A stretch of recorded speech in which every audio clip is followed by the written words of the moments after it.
Peace be upon you and God's mercy and blessings.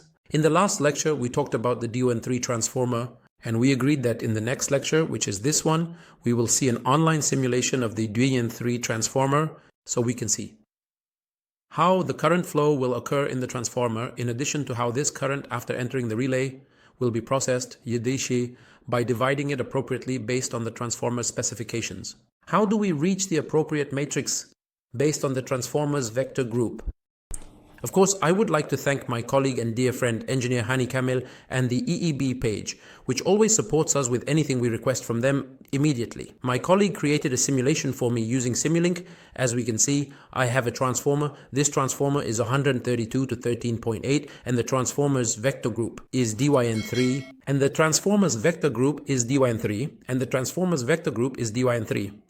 Here, we will see together on the 132 side the currents before compensation, and after compensation, and the same applies to the 138 side, the currents before compensation and after compensation. Okay, let's see here if I have a case of a single phase external fault, phase red to ground.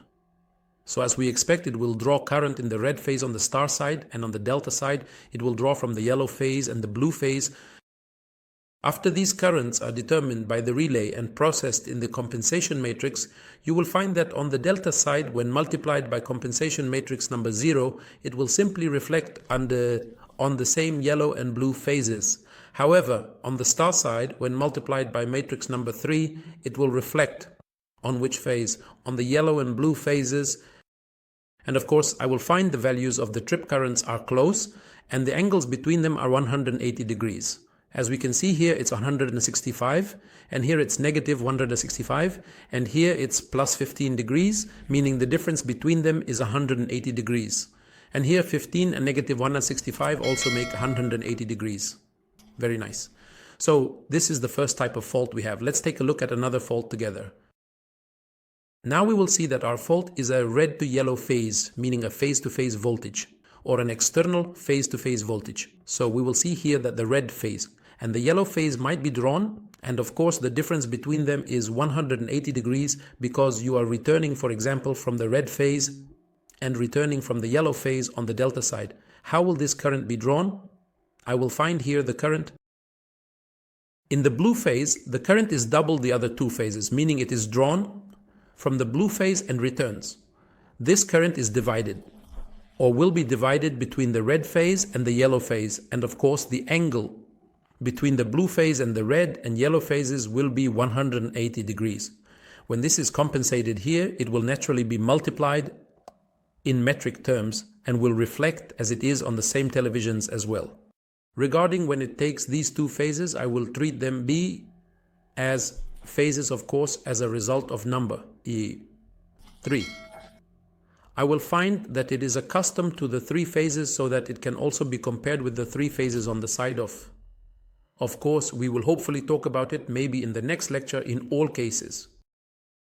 With their angles on the transformer, meaning we see what the phase readings are on the red phase, on the yellow phase, on the blue phase, phase-to-phase voltage, red, yellow, yellow, blue, blue, red, three-phase voltage, and we see how the planes generally move in our transformer. Very nice. All right, let's take a look at another type of fault together. And let's assume, as it will be shown in front of us now. Therefore, you have the currents drawn, one from the red phase and one from the yellow phase, approximately 120 degrees between them. You also draw opposite them the red, yellow, and blue phases, our three phases, with their respective angles, and when you do it for them, it will also be done in the three phases in a way that can match the direction. Inshallah. In the next lecture, it will be a very important lecture where we will talk about the Dyn5 transformer and discuss very important points, which are the angles of the planes in the differential and some mistakes that some engineers make during interviews when asked about the angles of the planes read on the relay for the differential. Some people who work manually on the relay with a specific tester and injects differential, inject at an angle of 0.180. This will be clear in the next lecture when we talk about the Dyn5 transformer.